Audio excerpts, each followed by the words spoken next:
count it down, or who's doing the intro? 5, 4, 3, 2, 1. Good evening, everyone. Welcome to Louder Than Podcast. Now that we've recuperated from our week of E3 death and denial, we are ready to resume regular discussions. Tonight we have 3 topics for conversation, and let's introduce our panel before we start. Chris.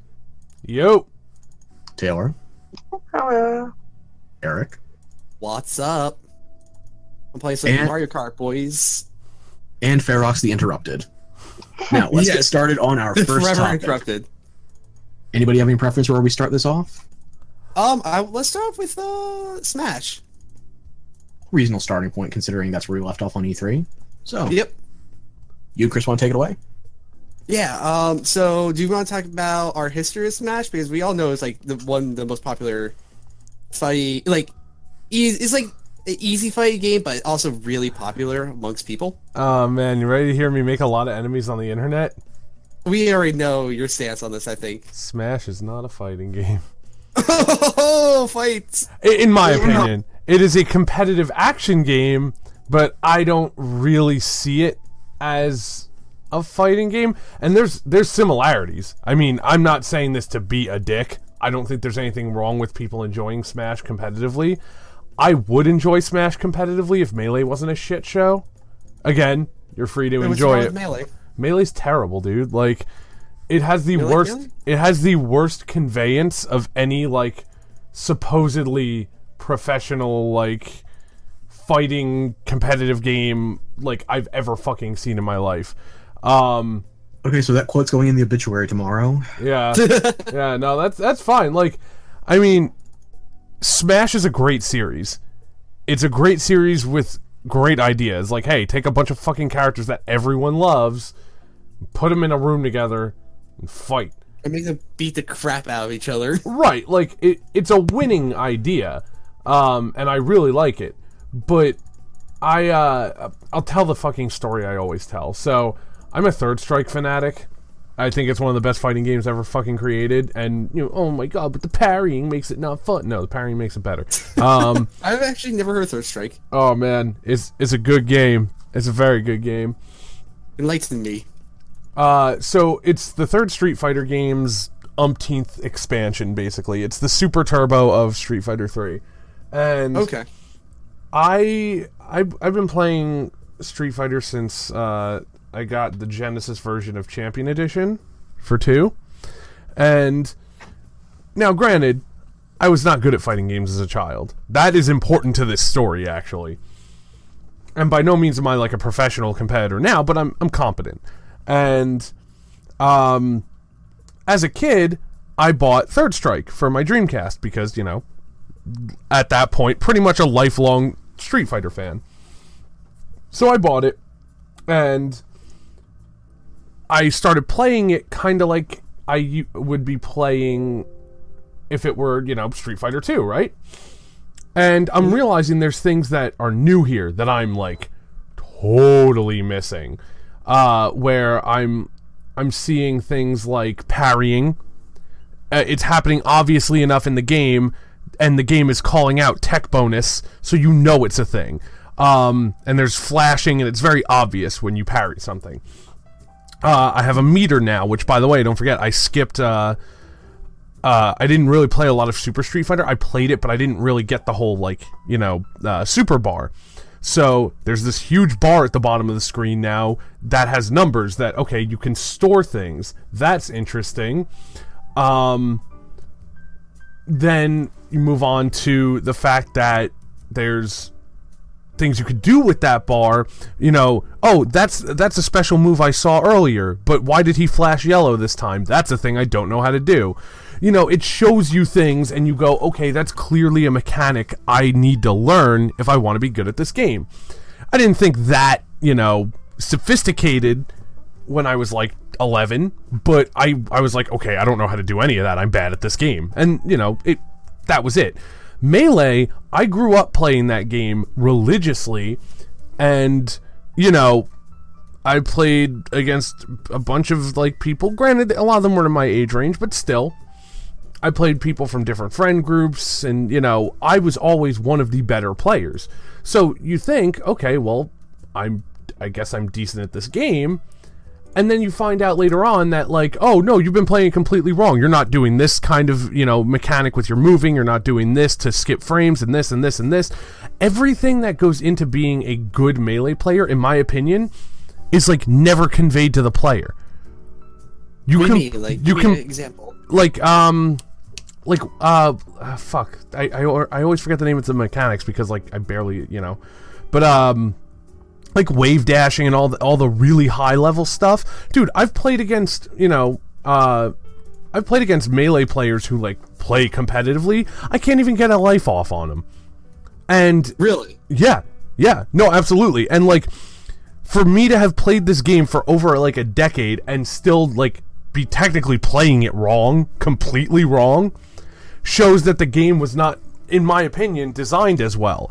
Then I went to a Melee event, because, again, I have Melee player friends. Like, I'm totally cool with it if you're into the game. I'm not trying to shit on you. I went Some to of my best friends are Melee players. I went to... Taylor and I actually both went. We went to a friend's house, and he held, like, a huge Melee tournament with, like, really well-known local players who were... You know, they had competed on, what, Taylor, a national level, would you say? I don't really remember, honestly. In any event, they were, like, at least, you know, they could contend with national players at the very least. Keep in mind, these are people that I could not get one stock off of. Taylor and I entered a doubles tournament for Smash Wii U, and we actually almost won both our matches. We lost both, but it was a close fight each time. Because we were playing the same way, you know, Taylor and I had grown up learning how to play the game. Read your opponent, here's your moves, you can jump, you can block, you can, you know, dash side to side, you can roll. All that stuff that they teach you in the actual, like, how to play the fucking game, and that you learn through playing the game normally. See, you play through arcade mode in Third Strike, you'll see parrying at some point, you'll see supers, you'll see EX moves. You'll see all this stuff, and yes, granted, there's always going to be certain little high-level stuff that you have to learn through other players, you know, cross-ups, things like that, but the main, like, movement mechanics and shit aren't, like, hidden from you in the game. That's what I have a problem with in Smash. I would love to play the game competitively. I love Smash Brothers, but Melee is the only one with a huge tournament scene because of its quote-unquote depth. But it's not deep to me when it takes, like, forever just to find out what you're missing. And that's just me. Gotcha. Every other competitive fighting game that I have played conveys its mechanics to you in some way that's pretty reasonable. See, like, I don't know, I think I like the thing I like most about it is that it's just a really fun game to play. Like, you can pick up and play if you feel like you're good at it, even if you're not, like, pro level. Oh, right, and I don't need to be, like, a tournament winner, but it just sucks that, like, I would like to at least be competent enough to have fun playing against tournament winners, and I'm not. Well, like, there's no fight game where I can ever dream to fight someone who is that level. Like, most fighting games, I just kind of button mash. In this one, I'm like, yeah, you know what, I don't need to button mash in this one. I can think my way through this one. Yeah, but You even... know, for all the Oh, no, go ahead. you first. I was going to say, even quote-unquote knowing all that stuff about the game and, like, being competent, you're still nowhere near decent enough to even make a dent in people who play the, you know, optimal way. And that bothers me, that you couldn't even seem competent next to them. That shows that, like, in my opinion, you seem like an intelligent enough guy based on, you know, how long I've fucking known you at this point and played games with you, that you would recognize at some point if there were things like, oh yeah, I'm not good at this game because, oh, you do this, this, and this, and I'm not good at that. And, you know, when we played Guilty Gear, you were picking up on things. Even if you weren't really good at them, you were picking up on it. Oh, by the way, I played Guilty Gear with Chris afterwards, and I pulled off the white kills on him. Nice. Yeah. I am completely out of practice on Guilty Gear. My favorite What's is more- definitely Dizzy's. Also, for fighting games, like, Mortal Kombat's probably my favorite. I remember there's actually a machine for it at the pizzeria that used to be at my shopping center until it got turned into a vegan Thai place. Wow, that's quite the jump. Yeah, right? Yeah, so no more arcade machines and no more food that's actually tolerable. Oh. Rip. But Which yeah, is bringing this good, back to young. Smash, we're talking about trying to bridge things between the competitive and average players. I think they are starting that in some small ways, and for all the flack I'll give Smash and Smash in general, not just Ultimate, Right. it does seem like they are making some moves towards it, like the introduction of what are they called, zero stages. Yes. And Which see, is- that's one thing I Where are will those? totally give credit to. Is Oh, guys, what that are zero stages? they're basically okay, you know how everybody plays on Final Destination? Oh, yeah, those. I love that. Yeah. I love playing that with the Sonic one. Exactly. They're doing even more with it now, where you can have any stage in Battlefield configuration as well. Which, could you do that in the Wii U one? I always forget. I don't think so. Okay. Well, you can do Battlefield with the 3 platforms or Final Destination. And, you know, that's obviously super important for competitive players because it introduces the possibility of not getting fucking bored with the stages. I'm sure everybody is sick of Final Destination and Battlefield. Yeah, definitely. And I agree with that too. Like, I mean, you know, if you play competitively, you know, no items, no weird stuff that'll come in randomly. I love that Footballs stuff only. about the game.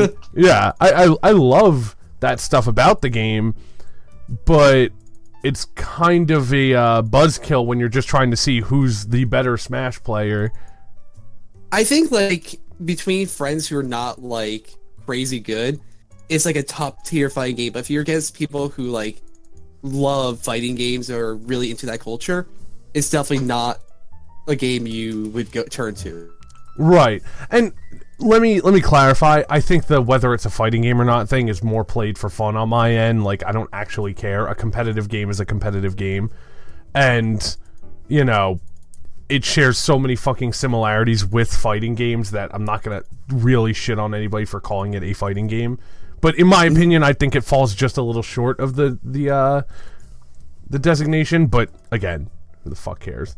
Yeah, I mean, I think it's a fun pick up and play party game, but I know there's people out there that are going to take offense at me using party game to describe it. Well, I think a game can be good as a party game, but not necessarily have to be genreified as a party game. Mm-hmm. It's like, I'm not putting this in the same camp as something like Wii Sports or Rock Band. It's just, as far as Also- fighting games go, this is more casualized, Right. and the depth is very poorly conveyed. By the way, I love the havoc of 8-player fights.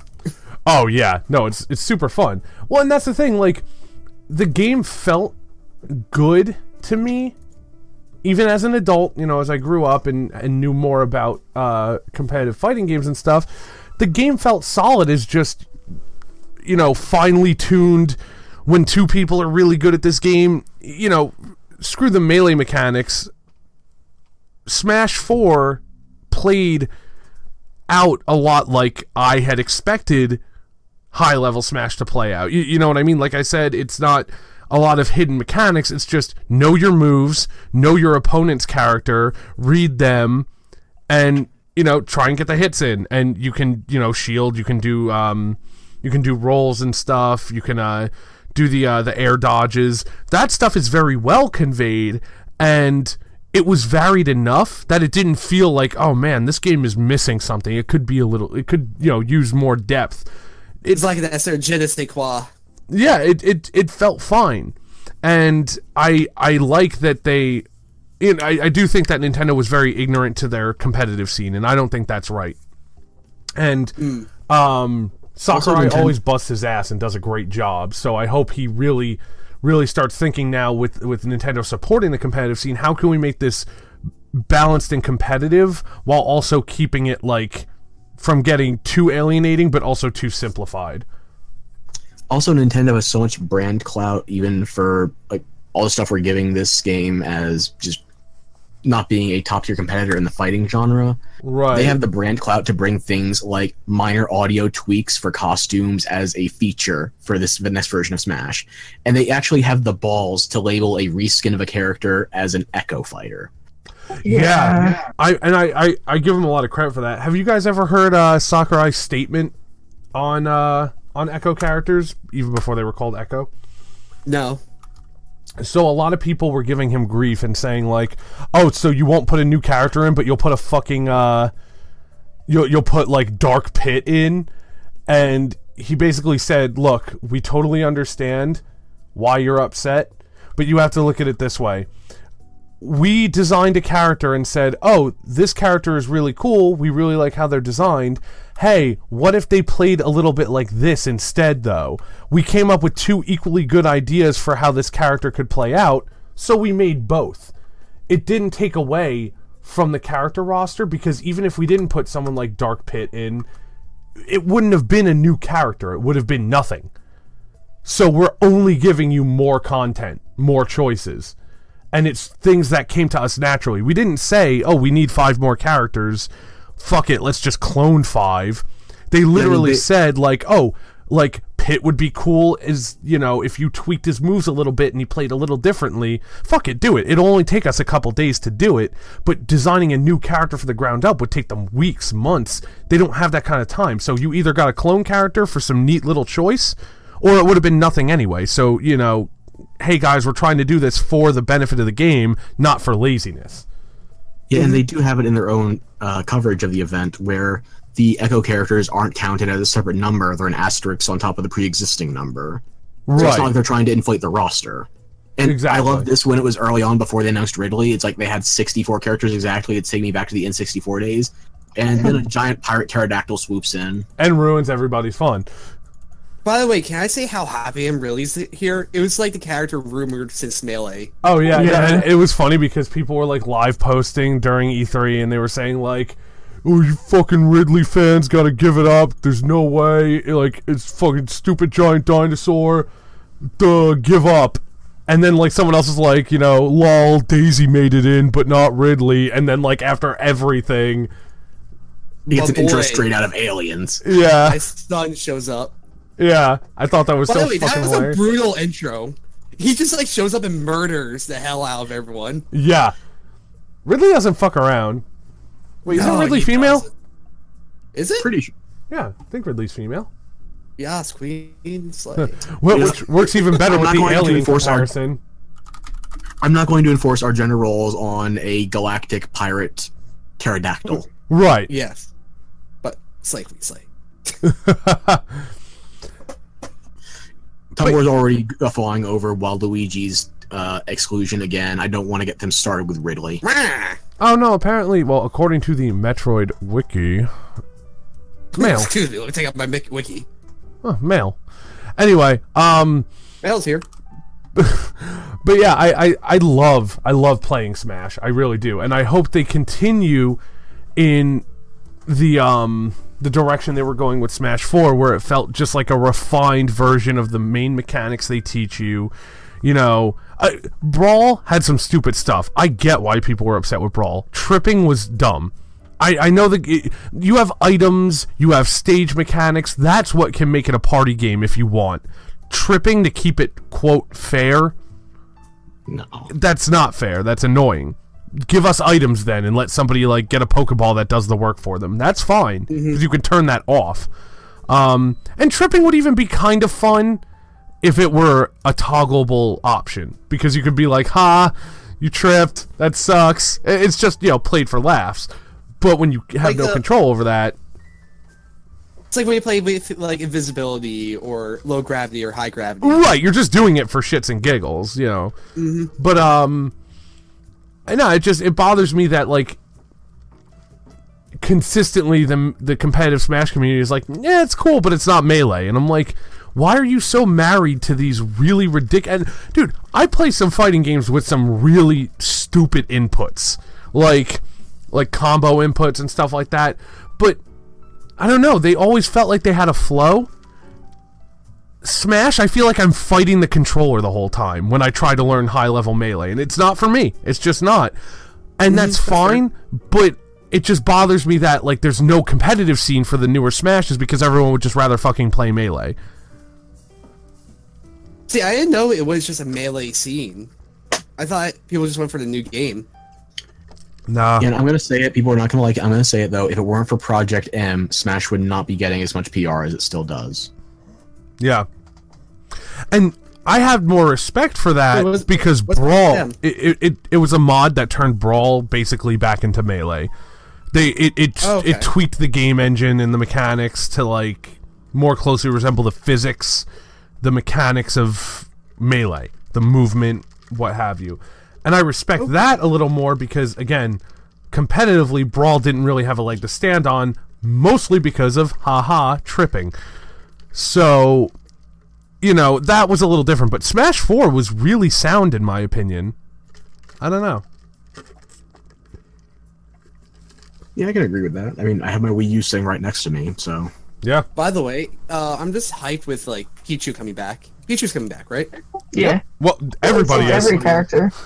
I'm You don't even have to ask. Pichu. My little son. Everybody's coming back except Snake's ass. Yep. That got nerfed in the graphics. Hey, you know what? At least he's here. Konami had to keep something. I do love, however, that 2 character model differences were noted above all else: Snake's ass and Samus's breasts. And Snake's ass is the bigger tragedy. What happens to Samus's breasts? Shrinkage. And you say men about- never get objectified in video games. But what about the booty? I'll pour one out for Snake's booty. Yes. Come on, fam. Cry out for the homies.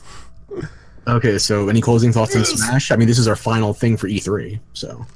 I'm just going to go into a later topic, but I'm, like, highly debating pre-ordering it. It's like, I know I'm going to buy it either way. Put a pin in that, actually, because we're going to talk about that later. But yes. I'm hyped enough to buy it. Let's put it that way. Mostly for, and like, dude, the promised character Ridley. I'm so excited. Yeah, really.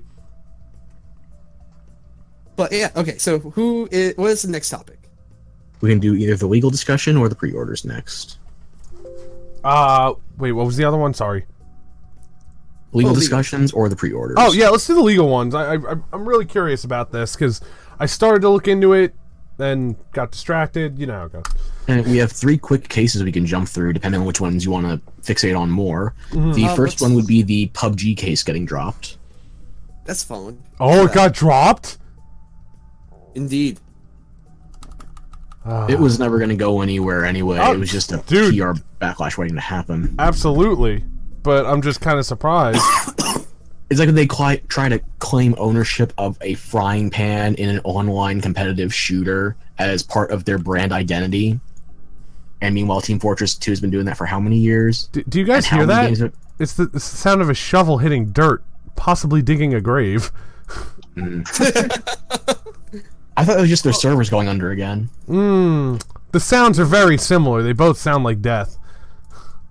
Yeah, PUBG didn't have a leg to stand on. They were just getting uppity about the fact somebody entered the genre they popularized. They didn't invent it in spite of their own claims. Well, and wasn't one of the big problems that, oh, ow, bit my tongue. Oh. Oh, it's already a little swollen from being bitten, so it's the gift that keeps on giving. Anyway, wasn't part of the lawsuit that, that PlayerUnknown was upset because they licensed Epic's engine and then they were entering a conflict of interest by making their own Battle Royale game out of Fortnite? I thought it was just that I would say that the conflict of interest is kind of the other way around because they sued the people who made the engine they use for their own game. They could get support pulled at any time for that. It's like suing Unity for making their own game one day. Well, and that's exactly what I said to a friend when we were discussing this. I was like, you can't just say Unity isn't allowed to make a game. You're using their fucking engine. You didn't tell them not to make a fucking game. Yeah. But you better have a hyper-specific contract, otherwise that's not going to be backed up. Right. Wait, who made, was the guys who made the Unreal Engine, the guys who did, that one game, Crisis? Oh, I thought you were going to say, what's that game? Unreal Tournament? What are talking about? Was Crisis that game with the crazy graphics that everyone used to use as like a... That was a Crytek engine. Oh, that's Crytek, okay. Yeah, you can usually, if it helps you remember, Eric, think that the game that popularized the engine is probably the one the engine is named after. Gotcha. So, It's like if Unreal Tournament got sued for using that because some other. He's like, Well, no, Unreal doesn't Engine's Unreal like, Tournament use Unreal Engine? Yeah, Yeah. but like it's a really popular engine, isn't it? Well, but what does that have to do with Crysis? Oh, I thought Crysis was Unreal Engine. Oh, no. There are other games that use Crytek Engine, though. You're still right. Like, Yeah, I just got to name the game wrong. yeah, no, go on. I'm sorry. No, I'm just saying, like, it's like them getting sued over using their own engine because reasons. Yeah. No, it's like the person licensing the engine 2 suing them for making their own game. It's ridiculous. It's an unrealistic expectation for non-competition. Yeah. Plus, that would like ruin the environment for gaming. Also, you gotta love how PUBG is claiming that design choices, including stylistic elements, were stolen from their game, whereas their game is primarily made out of third-party assets. Yep, from Unity engine. Yeah. I mean, Unity stock market, right? And even still, the fucking the art styles are so fucking different. Like, Yep. You're just asking for it. I'm not saying that it's impossible for them to ever have stolen anything, but like, really. Like, Yeah, when you get the guy Fortnite from- was a completely different game until PUBG came out, but you can't blame them for switching to the most popular thing. Yeah. It's like you get the guy from Bluehole Studios talking about how he just wants to see people experiment with the new genre and the format, not just copy paste their game. He wants them to put their own spin on it. Meanwhile, Fortnite was most heavily popularized for the building element, not just in the multiplayer, but in the old like pre-early access type single player horde mode type stuff. Yeah. So That's they what I have their got own it for. twist on it, and it's getting to the point now where that feature is so unique to the genre, and people have become so thoroughly like what's the word I'm looking for here? Attached, intimate. Not attached, but just like they become so familiarized with that concept now that it's the defining element to the final rounds of the matches. Yeah. So the most intrinsic elements to Fortnite are not exclusively Fortnite's or PUBG's. It's a genre. Like, imagine if somebody tried to, I don't know, copyright the idea of leveling up in an RPG. Yeah, no, exactly. Or anything that's intrinsically found across any game in that shares any kind of genre affiliation. Blocking in a fighting game. Like, Have you guys see that Battlefield and Call of Duty made their own battle royales? What? Did you watch any of the conferences? This is weeks old. I was in the Months conversation. even. I will say it's very interesting because Battlefield was one of the earlier FPS series to do the whole giant maps with a lot of fighters thing. So it's interesting to see them kind of full circle on this one. I'll give them a little more credit than I will Call of Duty, and I will forever think it's a shame that I missed out on MAG. Oh, dude, I was in MAG when it came out, but it kind of went to pay to win. I still have my old box copy of that thing. Dude, It was so hard to get a full server, but when you did, the scale of the situation was insane. that's you awesome. play A couple PlayStation years 2? ago I tried, and it was just like, oh yeah, thanks for your interest, but we're done. Yo, have you played was it Battlefield 2? No. Oh, sorry, PlanetSide 2. Oh, I was gonna say, I thought you just said PlanetSide. Yeah, I've heard good things. It was fun. It was pretty much giant player versus player thing. I think the servers were like 1,000 with 3 teams trying to capture like the castle. Oh yeah, the Nonsense. lobby sizes were great, and just like the amount of people plus the speed at which you traverse the entire map, and there was all the vertical and horizontal navigation. Mhm. It's not my kind of game, but I gotta respect it. Yep. I was happy it came out. I wish there was like more of a community for it, but Yeah. Oh, what was I? Oh, wait. I had something. Continue. I'll come back to it. do. Yeah. So I don't really know that much about Battlefield, but at least their Battle Royale mode didn't come at the cost of a single-player campaign. Right. Oh, I remember. Taylor. Yeah. I was talking to Kyle. this part is that part's because Kyle. I wanted to tell you who it was, but anyway, in general, guys, a friend of mine gave Fortnite a try, and he was like, "Yeah, the first couple games, it's what happened to you. Like, people were just somehow dropping earlier than you with different parasols and like looting shit before I could even touch the ground. A couple rounds later, I just got blasted in the head while I was like." Scavenging guns and got some good stuff. And then the third round I came in second place, but I was bored as sin the whole time. He said he was just like avoiding people and like scavenging and like kind of finding people and shooting at them, but he spent the whole time running around. He was like, it was just an empty fucking map, avoiding the storms, and oh wait, there's only 2 of us left. Shot at the guy, was like destroying his build with a minigun, and then the guy like literally ran out of the building. Kyle lost sight of him, and then he got like shot from behind in the head. End of game. And he was like, yeah, this isn't for me. Great.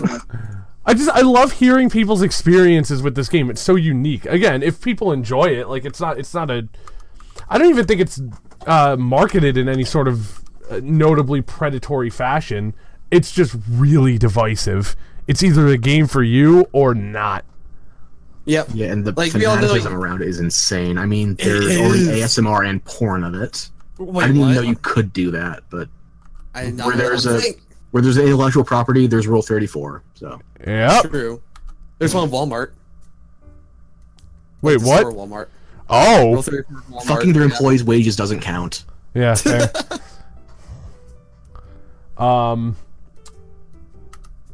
Battle Royale is just. I'm very curious to see what will happen with this genre, and who knows? Maybe there'll Probably be gonna one that die comes out that impresses me a little more. Because we got AAA's entering the genre this year as well, and we already had some effort at that with Cliffy B's game. What was it called? I know this one. It's game show-esque. It was Whatever. really bad. The one from the guys that just went under with the lawbreakers and all that fun stuff. Yeah, Mm. that only was had a a- failure of a game. Yeah, we've only had a few small, like, steps into the pool that is Battle Royale from bigger brand names. Like, Epic is the biggest one, by far. Yeah. And we're getting ready for Activision and EA to weigh in soon. So the genre's going to see a shakeup, whether we like it or not. And hopefully that shakeup involves something resembling entertainment for the rest of us. Yeah. Yeah, hopefully it's leaning towards the we like it part. Mm-hmm. I should really give it a try. I'd be interested to see what you think of it. I just never been a shooter type of guy. Well, that's a lie. When I was younger, I was really into shooter. I used to be all about Call of Duty. Then I got a PC. I got into the cult of Team Fortress 2. Then after that, I got into MOBAs. And then after that, it was all strategy downhill. Yeah. I'm looking for something like a Duke Nukem or a Doom or a Borderlands. So Mysterious Sam. Yeah, serious Sam. I don't know. If I ever try this, I'll let you guys know. But you're not exactly endorsing it. Oh no, Serious no. Sam? I do no Battle Royale. I do always try and clarify to people like it's just not for me. I don't think that anybody who like asks me about should I try it, I always tell them like you should. It's free for most of the games that are trying to make a name for themselves, and your experience may just differ from mine. It might just not be the game for me. It's pretty much no harm to fucking try it real quick. Yeah, no, definitely not. Except for the part of your life that you waste. Oh yeah.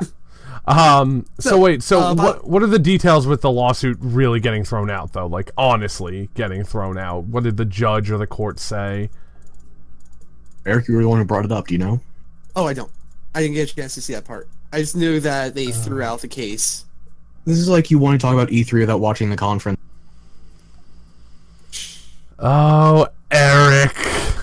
I thought we wanted to talk about the lawsuit in general, and then just say, yeah, I got thrown out. Okay, I guess that's fair.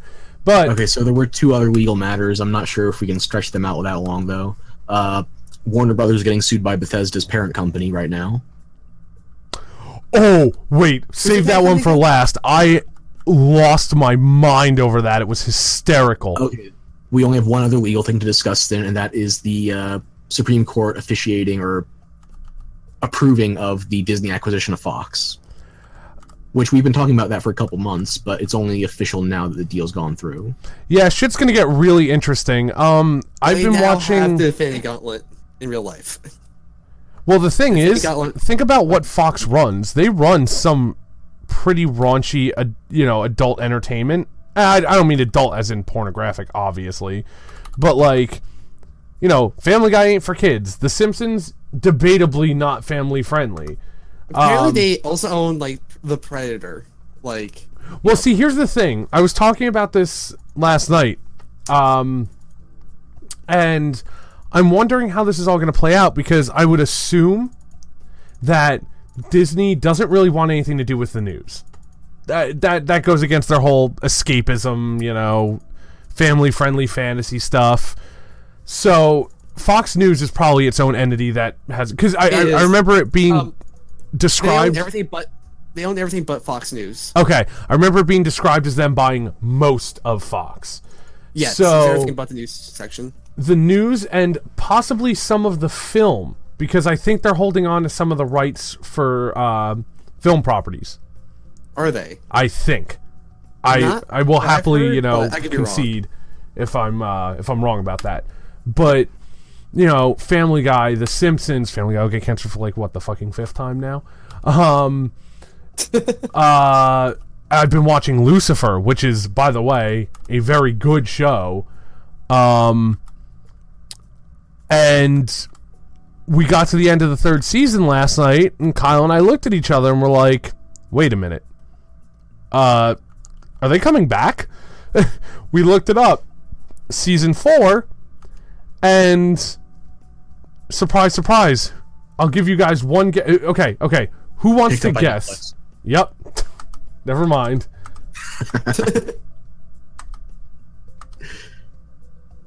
Yeah, Fox does not have a good evaluation on their intellectual properties for my tastes. I've been a brown coat for how many years, and just the way they treated Joss Whedon's projects, and they wouldn't even air his show in the episodic order. It was just like whenever they could fit in the time slots. What's the brown coat? Firefly fan. Ah, okay. Dude, honestly, depending on what Disney does with Hulu, I'll probably cancel my subscription. Wait, do they own Hulu now? Yes. Wait, Yes. really? Yes. Fox owns most of Hulu, which is already suspicious, but not so bad. But and no. Disney's been skirting around the idea of opening their own subscription streaming service anyway. Exactly. I mean, they're taking a bunch of their properties off of Netflix. I think that's why they are pushing so hard for this Fox acquisition, because they want Hulu. Can you imagine that? I can, and that's why I'm probably going to cancel my Hulu subscription. But they would have all the Marvel shows on there. You're going to take off Netflix, I believe. Yeah. I think the Netflix produced ones are staying up there, but anything that was just if they produced it. The Marvel Studios ones are coming down. Yeah. And it was interesting because when we were finishing Lucifer, we were like, wait a minute, why are like half of these episodes expiring, but some aren't yet? And what? This doesn't make any sense. Well, turns out. This is playing something evil. Yeah. You're being nefarious. You could say they're the devil. But yeah, I just... Disney. Dude, they're fucking weird. They creep me out. Well, their mascot is a giant mouse. Also, And Wreck-It Ralph surprisingly, has more it's not the crossovers part. than Kingdom Hearts at this point. Did Oh, you see yeah, the last sure. trailer? The last what? Did you see the last trailer for Wreck-It Ralph? No. Oh, wait, I think it might have. So, yeah, when Ralph and, what's her name? Sarah Silverman's character. They end Penelope up, or something?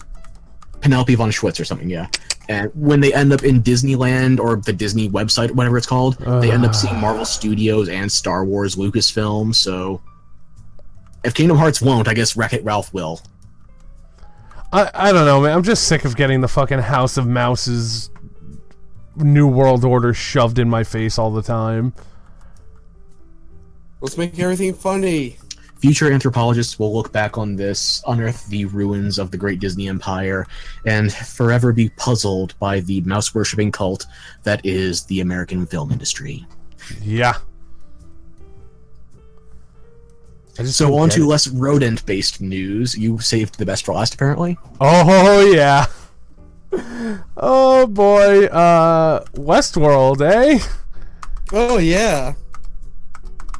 By the way, I need to see a new season. Very true. I need to start the show. Period. Anthony Hopkins is great in it. Yeah, I've seen parts of it. I think I saw like 1 or 2 episodes, and yeah, no, it's a very neat show. But yeah, so for anybody who didn't see, Fallout Shelter, you know, Bethesda's super popular, from what I hear, relatively. Oh, this. Yeah. Oh yeah, you know. I know. How popular is Fallout Shelter, by the way? Very. It actually gets a lot of play, if I remember correctly. It's one of their most profitable games based on the microtransactions, if memory serves. And from what I hear, though, it's very fair. It's not your typical, like, bullshit mobile game. I think they actually make it pretty fair. That being I said, played until I was bored, and I never got to the point where it felt like I needed to spend anything. I just got bored of it. and that's exactly fine. Apparently, ex-devs went to work for Warner Brothers, and Warner Brothers wanted to make a Westworld game. They copied Fallout Shelter so much that the same bugs were present in the same parts of the game. That's beautiful. That's damning. Like, That is a dream. I'm sure if you call in any sort of, like, reference to the court and say, like, oh, well, you know, how likely is it that, you know, this would happen that similarly? I'm sure, I don't know much about programming. I know enough, but I don't know a ton. I think any programmer who knows anything would say, like, yeah, no, it's not going to happen that reliably in the same spot every time if it wasn't a direct rip-off of the code. You gotta love the idea of recognizing Bethesda's intellectual property via the bugs, though. That's the most Bethesda thing I've ever heard. I know. It's bad. Oh, it's It bad. fills you with confidence for Fallout 76. Dude, my friend, he bought the special edition for the beta for Xbox and PC. That is ridiculous. And that's $200 per special edition. No, I'm sorry. Your friend can do what he wants with his own money. That's fine. But Is your no. friend a rich Saudi prince? Because I'm single. I'll tell him that. To quote George Carlin, I'll take a shot in the mouth. Yeah, you know, for that money. Yeah, dude. He's like, Eric, go get this. I'm like, yeah, sure. Let me see how much it is. I look at him like, sorry, I can't. Nah. I would love to. Trust me. However, I'm not. I don't have oil fields. God. So, this Westworld game, I didn't get a chance to play it, but the visual similarities are very impressive. Like, right down to the bar, where it basically just looks like it's gone from illustrated to, like, a 3D graphic. So Yeah. does it look like just a really well-made mod of Fallout Shelter? Not even. It literally just looks like they made this instead of Fallout Shelter. Yeah, it's like they added one layer above ground that you can build on, and that's the only real difference. Like, everything else is underground the same way the vaults work. Yeah.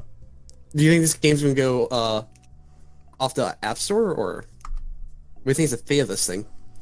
I think Warner Brothers is going to throw the developer completely under the bus, and they're going to try and skirt as much responsibility as possible. Yeah, that's very likely. They're probably gonna have to, like, remake the app. Still, though, Warner Brothers is being very defensive on this thing.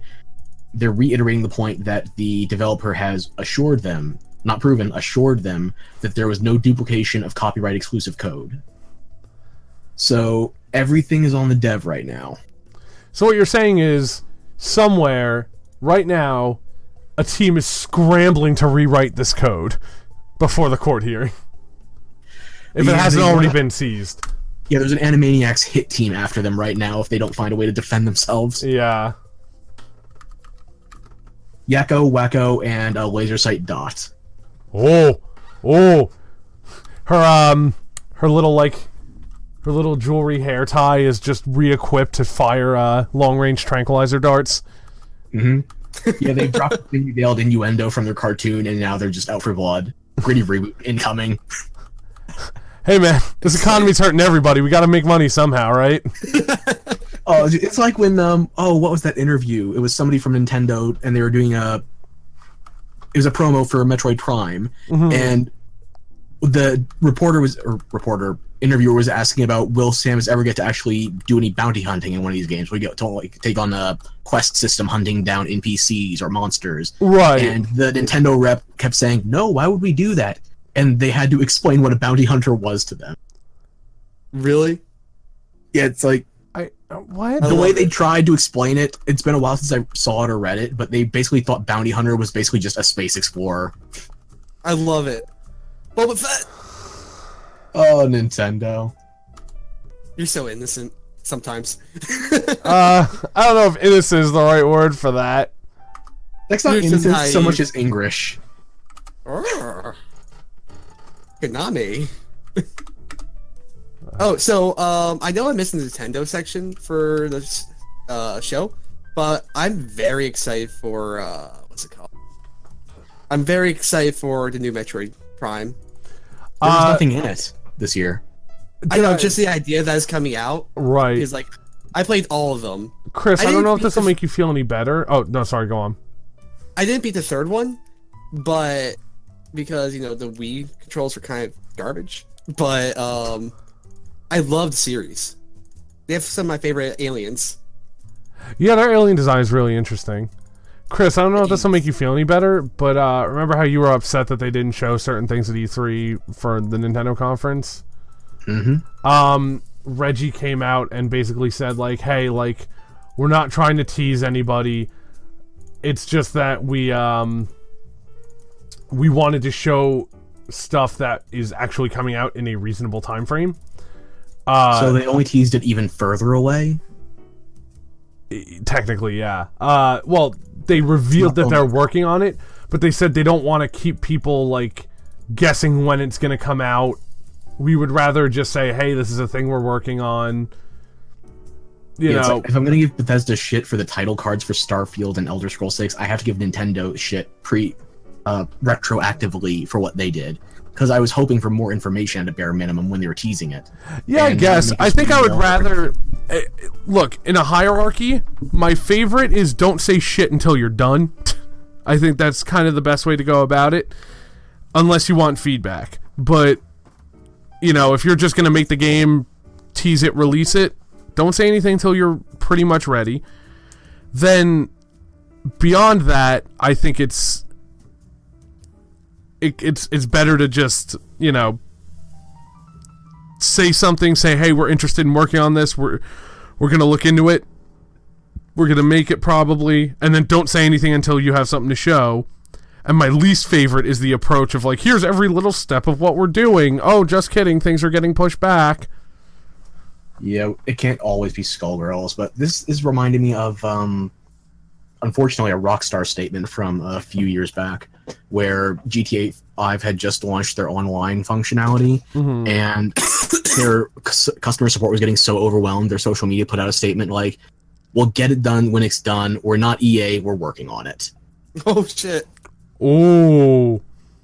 And meanwhile, I have to think about, well, are you working on it? Because you've shown us nothing but a title card and some cinematic pre-rendered trailer.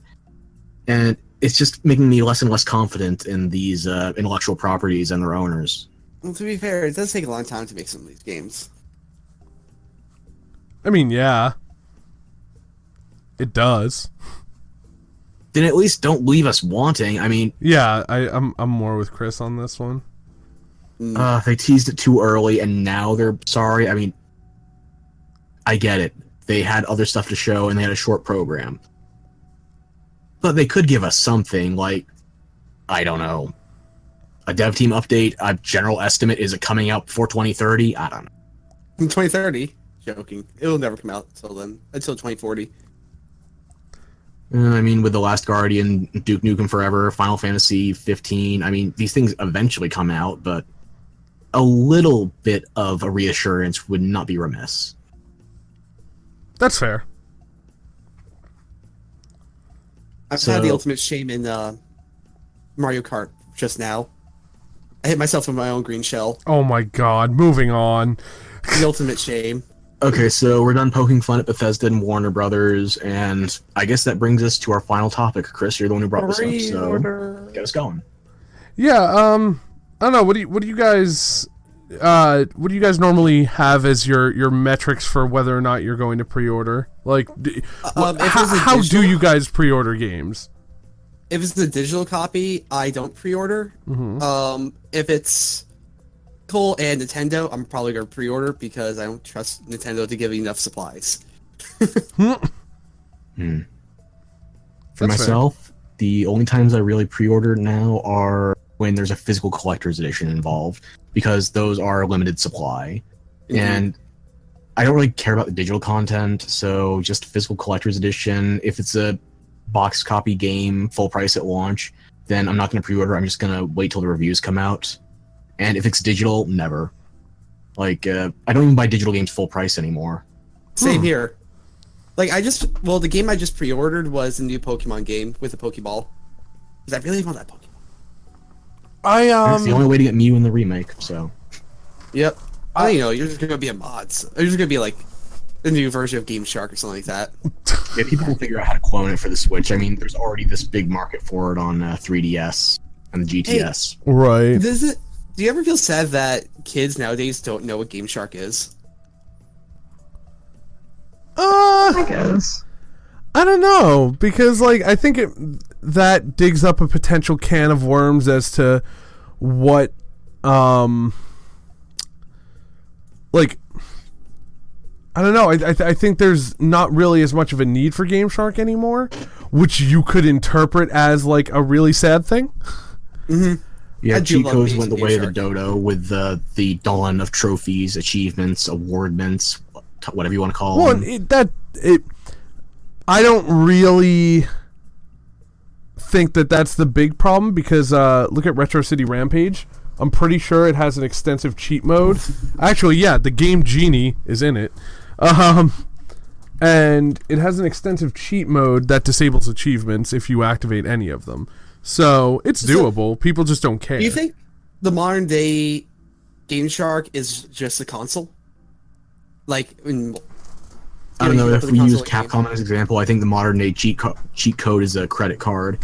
Like, was it Dead Rising 2 off the record sold a super cheat pack?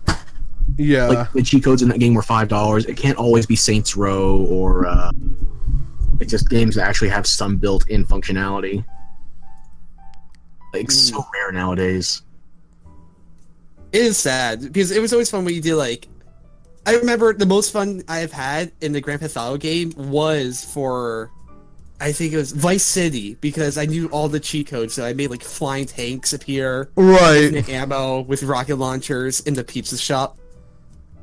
Are there cheats in GTA 5? I have no idea. There are, but they're in your phone. Okay.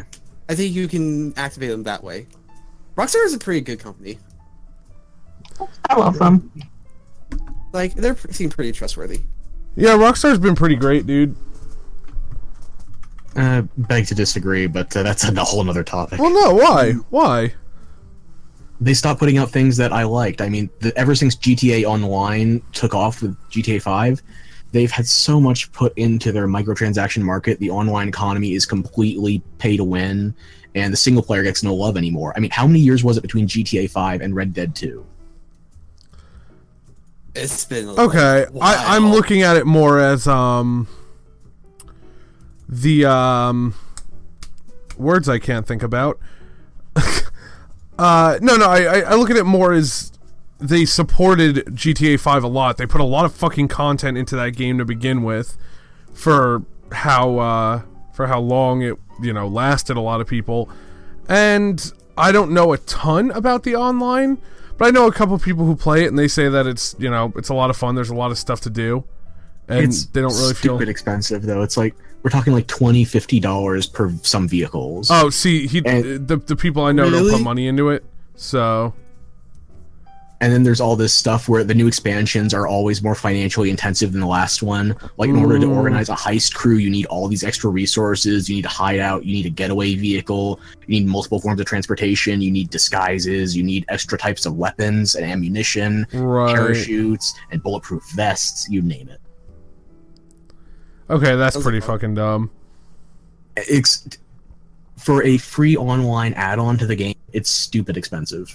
Yeah. Okay, well, I'm glad you informed me. But in any event, so for pre-ordering for me, hold on, have to sneeze. Oh God. Excuse me. Okay. Ooh, thank you. So I used to be a pre-order fiend. I used to just take chances on games all the fucking time. I would just be like, "This looks cool, buy. This looks cool, buy." I'd be like, "Oh, exclusive DLC, I'm in." I have such huge problems with that now. I don't think you should ever alienate somebody who wants to give you money for content. I think that is the stupidest fucking thing you could ever do to somebody.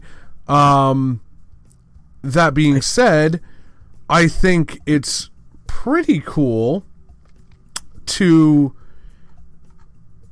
you know, that they feel encouraged to make things like art books and soundtracks and stuff. What I don't think is cool is the fact that they never sell them. They use them to push games for pre-order. And, you know, there's plenty of cool shit out there that I ended up just reconciling to, like, look, if I really, really am not that hype about the game, fuck the physical stuff. They didn't want me to have it anyway. They have to sell me on the game. I stopped pre-ordering a lot. Now I will only pre-order something if I had an intention to buy it day one anyway. And it's just a matter of convenience that, oh, while I'm looking at it, I'll buy it. Like, I'm going to buy Resident Evil 2. I knew it. I was going to try it, like, pretty much no matter what, because it's one of the few games that I pretty much had to see, you know, I have to get it, I have to give it a shot.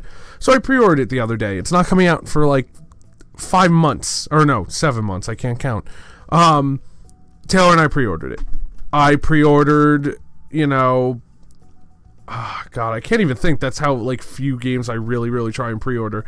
I think I pre-ordered Octopath Traveler, except that Octopath and Mario Tennis I pre-ordered because I played demos of them. You proved to me that your game is worth playing. So, by letting me play it. So, those are the two things that really it comes down to now. I try not to get tempted by, like, oh, well, you could get this cool limited edition thing. Like, go fuck yourself. Give me a good game. See, that's how I feel. Like, someone else will make a t-shirt. I know I'm going to buy Pokemon Eevee on the first day. I know I'm going to buy Smash on the first day. So those I'm okay with pre-ordering. But, like, I completely agree with you. Like, I kind of feel like it's kind of a dirty move now. Yeah. Just be like, hey, we're going to block you from this content because you didn't give us money early. Yeah. It's, like, dude, if you put out a game with, you know, fairly priced DLC or whatever, you know, I'll pay the extra $1 or $2 for the thing that, like, oh, you would have gotten it for pre-order, but, you know, you waited. Like, yeah, sure, I wanted to see if your game was gonna fucking suck. Sorry. Like, the last game I did that with, I got burned so badly. It was Total War Rome, I think. Oh, God. And you would get Sparta as a playable race. If you pre-ordered, I did, and the game was broken as hell. You couldn't even play multiplayer. Oh, wow. In the first, like, couple weeks. Well, and dude, you know what makes it even worse? When the bidding wars start to happen, and you get people like, oh, well, you'll get this costume if you pre-order at Best Buy, but this one if you pre-order at GameStop. Now you're splitting your own audience that already wanted to pre-order. Or they're relying on the Eric's Friends of the world, where they will pre-order multiple copies. Like, what was it? Lollipop Chainsaw had 4 different and mutually exclusive pre-orders, depending on the retailer. Really? And, yeah, and I liked that game a lot. And for some damn reason, they never did a re-release for the North American version of the game. You could get the premium Valentine's edition in Japan, but if you want to get all of the costumes in the American version, you're shit out of luck. Right. See, like, I don't get that. I just don't get it. That, or you dick over the stores where you buy them at, where even though they're doing something shitty with the exclusive DLC, it's going to fuck them up even more if they're processing all these returns for people who just want to get these downloadable vouchers. Mm-hmm. Yeah, absolutely. And Like, imagine know, if you pre-ordered 4 separate copies of Lollipop Chainsaw and you returned 3 of them. Maybe if you returned all 4 of them, just you get the DLC codes and then you buy the full game later when it's discounted. Yeah, no, that's a good point. This is what happens with the exclusive DLC pre-orders. It doesn't encourage people to buy multiple copies and then keep them. It encourages resells or returns. That's it. Game the system. Yeah. And even if people don't end up, trying to circumvent the system, it's not good for the hobby or the business model. Either way, whether you're looking at business side or consumer side, because you're just making people stressed out for having to choose. And they're going to just choose not to choose at a certain point. It's that simple. Like us right now, like, I'm just not going to be a part of that. Yeah. Because, like, I think I only have 1 game pre-ordered right now, and it's the Spider-Man coming out for PS4 later this year. And it's only because it has a sweet collector's edition. I really love the sculpt on that statue. And see, that's, to me, I'm not down on you for doing that. But, like, that should not be what fucking sold you on it. That's ridiculous. I mean, it's Insomniac, which is, they make the Ratchet & Clank games I like. It's Spider-Man, which is an IP I think needs more love in the genre. But really, my big selling point was it's this exclusive collectible I might not be able to get it yet. It's exactly. Like, what was it called? Xenoverse 2? Dragon Ball Xenoverse 2. It came with a Master Stars Kai figure of Goku going Super Saiyan from back in the Namek Saga. And those Master Kai statues alone cost more than that collector's edition did. So I figured it was a steal for an exclusive item. Prices have fluctuated a bit since then, depending on whether you want to get the PS3 or the Xbox version, or PS4 or the Xbox One version. Well, the problem is, though, as long as people keep buying it for the statues, it inflates their sales numbers. That's my only problem with it. Okay. Speaking about statues, it's a little bit off topic, but I was telling Chris this earlier. I'm kind of regretting not buying that Okami statue. Really? Yeah, I really want it. But it's just so expensive for some of these things. Yeah, I mean, it's hard to justify a lot of times, and as nice as some of these things are, I was one of the biggest, like, oh god, I want this, like, it's too nice not to, and god, what am I gonna do? I need to find a way to buy this. And then, like, I kind of realized I'm always going to be able to find something to fill that spot on my shelf. I'm not saying I shouldn't buy nice things, but, like, instead of freaking out so much and being like, oh no, but I want this statue, oh no, what am I going to do? I'm not going to be able to get it. Now, you know what? Fuck it. If they're not going to make it easy for me to buy it, I'll find something else to fill that spot. That will be equally satisfying and equally cool. It occurred to me somewhere in this discussion that I started getting the collector's editions more for the collectibles in the actual games. It's like well, that's what I mean, and it makes their sales numbers look good. Like Horizon Zero Dawn. I mean, I love that game. It was one of my favorites that year, but the statue was tremendous quality. I mean, it was like something straight out of Gentle Giants. And then you get the God of War collector's edition that came out this year. I got the Stone Mason one, and that was literally Gentle Giants. Those statues cost hundreds of dollars a piece, and really good quality. And I'm probably overvaluing the statue and undervaluing the game in the process. Yeah, which means it's like apparently one of the best games of the year. Yeah, I haven't finished it. I started on Give Me God of War, which is actually a proper challenge, so I'll let you know if I finish. Okay. Savage. And what was the other? Nier Automata actually had a great collector's edition. Sold out like wildfire and became rapidly overpriced.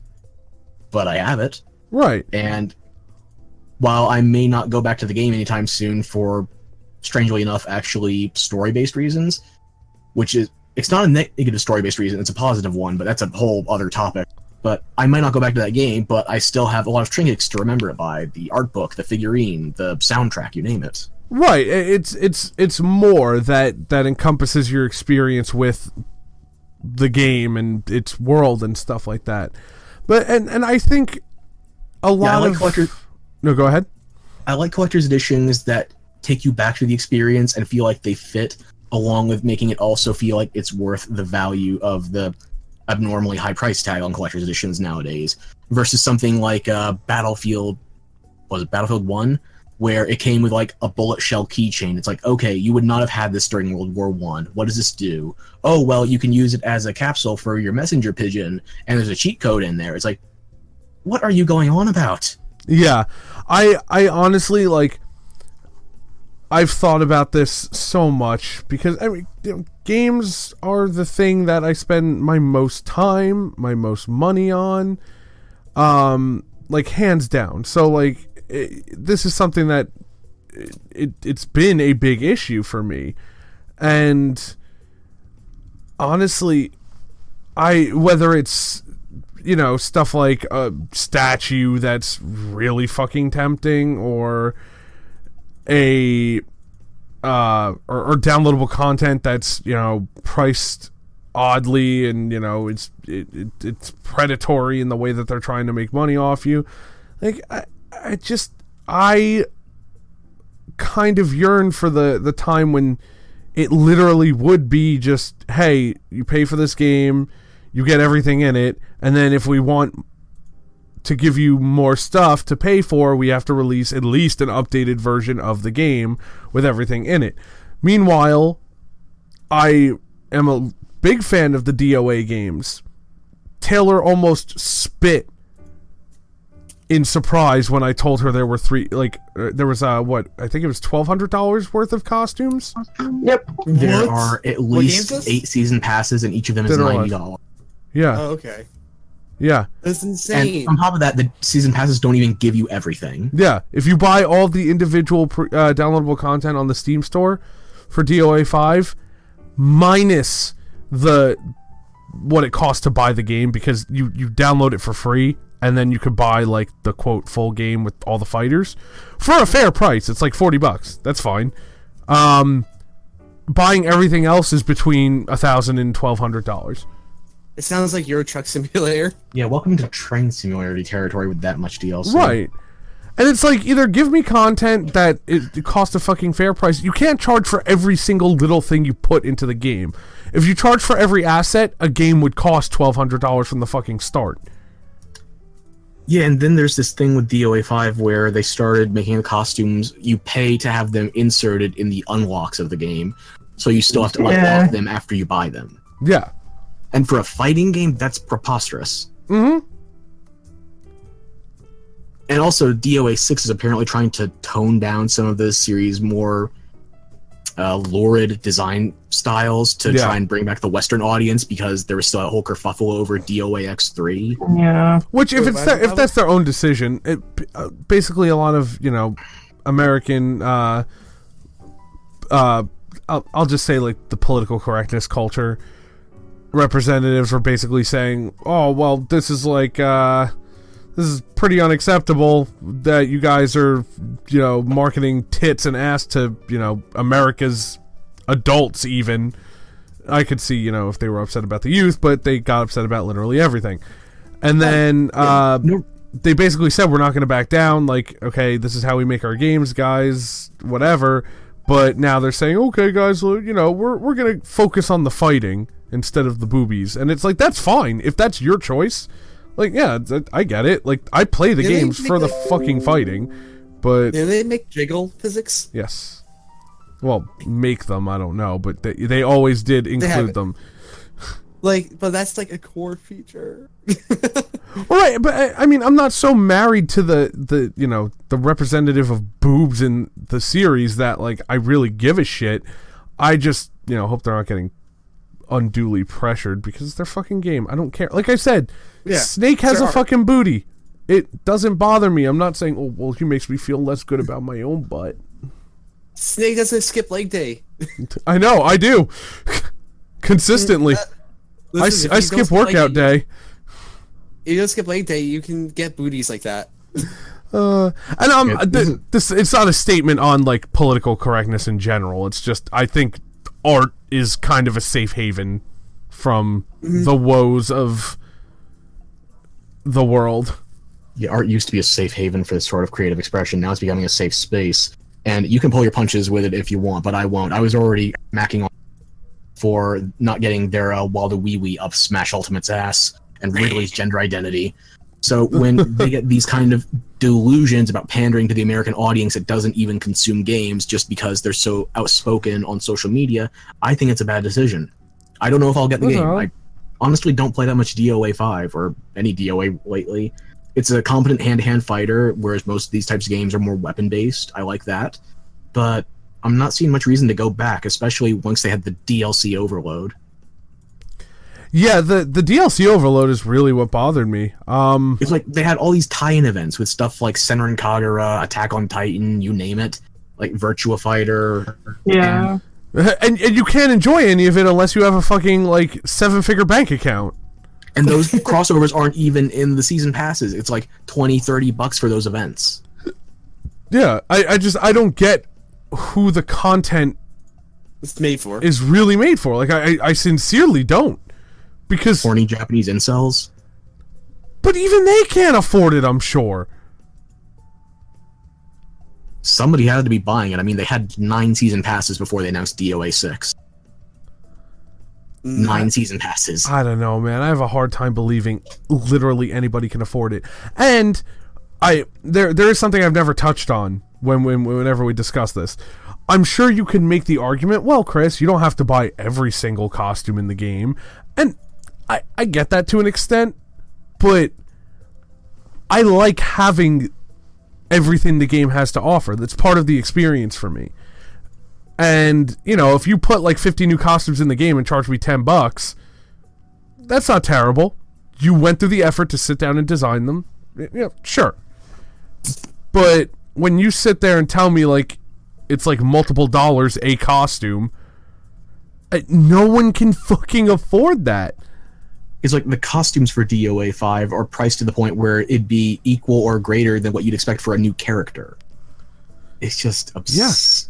Dude, for all the costumes in one game, I could buy multiple copies of every game in the series, and this is the 5th one, including the beach volleyball games.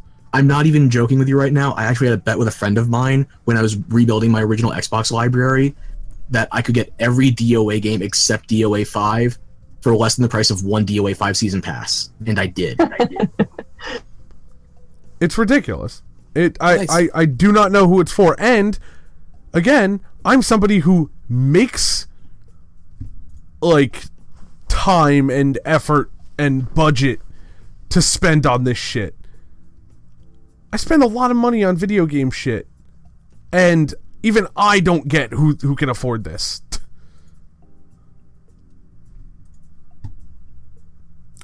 Bill Gates. Ugh. Probably if Gerard the Completionist had a libido and a fetish for ninjas, that would be the audience.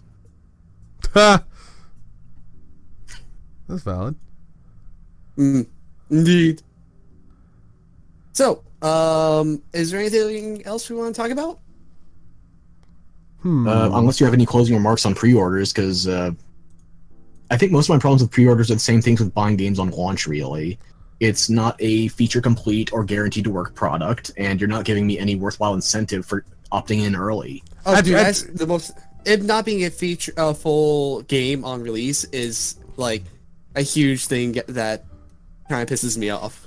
Yeah, it's like if you bought one of the gold editions for the Assassin's Creed games recently, where it's $100-$120 at launch, and the season pass is well down the line, you're paying upfront for no benefit. Mm-hmm. Yeah. Well, and it's funny. This is one of the few times I'll like admit some kind of crotchety old man status.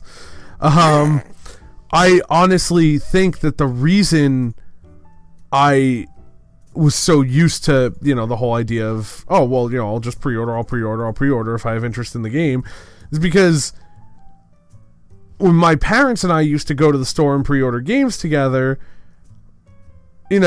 if we saw any news about it that we, thought we would like, and we were actually going to buy it day one anyway, again,